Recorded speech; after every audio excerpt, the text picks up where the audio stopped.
Hello everyone, welcome back to the channel. In this video, I'm going to walk you through how to add weak social media links to connect with customers. So adding social media link make it easier for customers to connect and engage with your brand. And in this video, I'm going to walk you through how you can simply add social media links to connect with customers on Wix. So let's get started.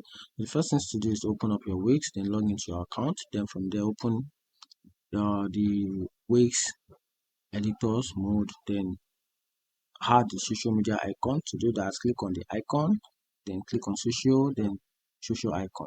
And after that, choose the social media bars or individual icon, then click on add to page and place them in the header or footers or sidebar. Then after that, you can also link social media accounts.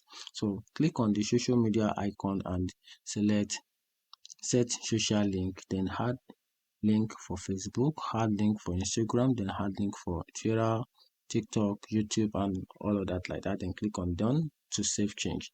Then after that, you can also go to add, then click on social, then click on social share, then place the social button on the blog post or product page, then customize the styles and the size. Then after that, you can also search in for Instagram feed or Facebook feed app, then install and connect to your account to show live posts. Then after that, you can publish to save the changes. Then after that, open your site and test each social link. If it works perfectly and if it doesn't, just go around and change the settings again. And that's how you can simply add social media links to connect with customers on Wix. Find the video approved, turn on the notification button and follow for more.